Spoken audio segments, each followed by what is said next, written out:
Out of anger towards Harry's insult in his memoir, the Queen had no choice but to resurrect herself from the depths of her grave. Prince Harry greatly admired the Queen, although his new memoir sheds light on a certain aspect that portrays her in a less favorable manner. Greetings and a heartfelt welcome back to our YouTube channel dedicated to Princess Diana's latest updates. Having thoroughly perused every single page of Harry's lengthy, monotonous, and excessively self-centered autobiography, it is safe to conclude that he truly has a fondness for nicknames. What I'm trying to say is that there are various names for these individuals, such as the Bee, the Fly, the Wasp, the Thumb, Marco, Rehaber Cooks, and Nige the Ninja. Harry made sure to include a significant number of them, likely to avoid any potential legal consequences or lawsuits related to defamation. In Harry's realm, there exist individuals of both virtuous and malicious nature. There are individuals who seem incapable of making mistakes, such as Chels, his girlfriend, Tej and Mike, the African couple he has adopted as family, and his current wife, Meghan Markle. According to Harry, there are individuals who are incapable of doing anything correctly.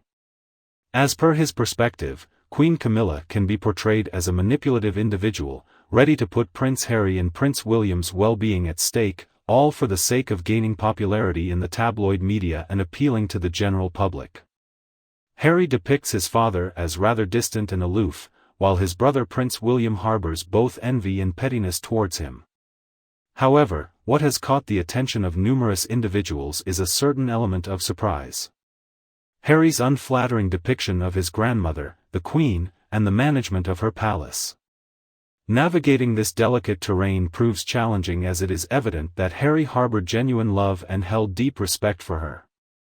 A significant portion of Spare is written in the present tense, capturing the time when the sovereign was alive and during the year 2022. Harry attempts to accomplish the ongoing task of disconnecting his grandmother from the company during his free time, despite previous unsuccessful attempts. And historically, the statement has usually been phrased in this manner. He held deep affection for the charming elderly woman. However, they are individuals who act as both mercenaries and manipulators within the palace. And they are carrying out their actions based on a specific undisclosed plan. And that is where the issue lies. So, if Harry is criticizing the institution, does that imply that he is also criticizing the woman who managed it for an impressive 70 years? It's difficult to understand how Harry can express his concerns about the firm while simultaneously believing that these concerns do not reflect negatively on the deceased Queen. Repeatedly, the courtiers, specifically those whom Harry refers to as the Fly, the Bee, and the Wasp, are depicted as either intentionally hindering progress or completely neglecting their responsibilities. Allow us to momentarily pause and reflect here. Implying that the late Queen was manipulated by usurpers is not only disrespectful, but also undermines her significance. Furthermore, it reaffirms Harry's previous statement to Hoda Kotb on American morning TV, where he mentioned his visit to the Queen in April of the previous year to ensure her safety and ensure she was in the company of trustworthy individuals. According to Spare, these top aides demonstrated either deliberate obstruction or complete neglect in their responsibility to support Meghan and Harry when they faced intense media criticism in 2019. During their highly successful tour of Southern Africa in October 2019, Meghan and Harry initiated legal proceedings against the Daily Mail, focusing on a privacy case. During their time in London, Harry received a concise email from the Bee summoning him to Buckingham Palace for a meeting with his grandmother and father. And so, in January 2020, we arrive at the events preceding Megxit.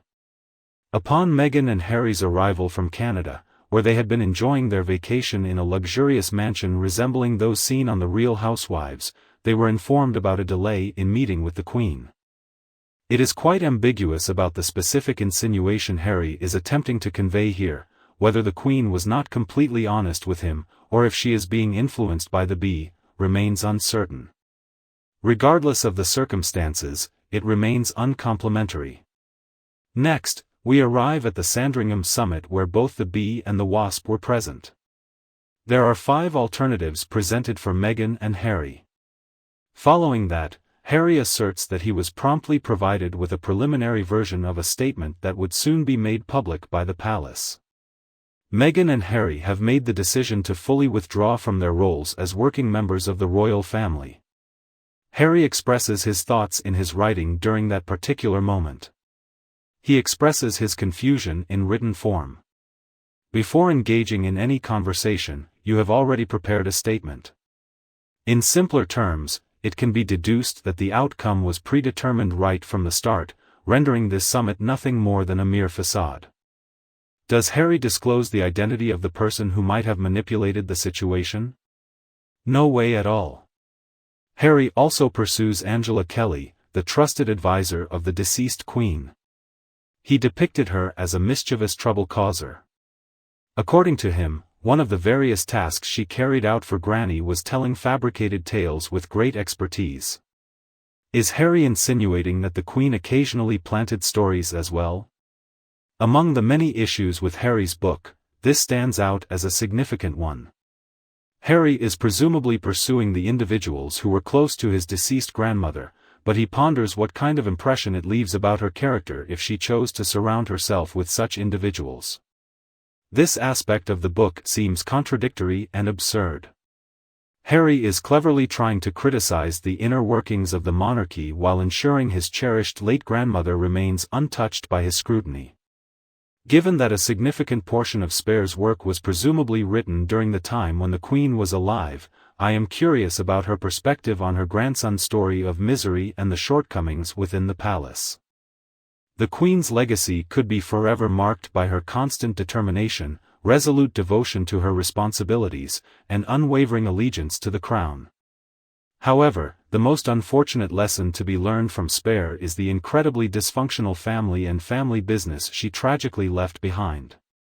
Based on Harry's perspective, it can be inferred that I am curious about his reaction if someone shared with him that his father and brother held similar opinions. They have a strong desire for Harry to return. Harry is completely unaware of the negative transformation he has undergone since his encounter with Meghan. Deceptive, vengeful, disloyal, sneaky, malicious, egocentric, and unpleasant. And equally fixated on wealth, much like the infamous Meghan Markle. Despite any possible physical unattractiveness he may have had, he remained amusing prior to Meghan's arrival. He exhibited a strong sense of pleasure in the way he lived. He was widely regarded as a mischievous individual whose earlier misdeeds were a thing of the past. However, Harry now has a narrow-minded perspective when it comes to his family members. Despite others' differing opinions, he maintains a strong conviction that he and Meghan are correct. Will he ever awaken to the truth?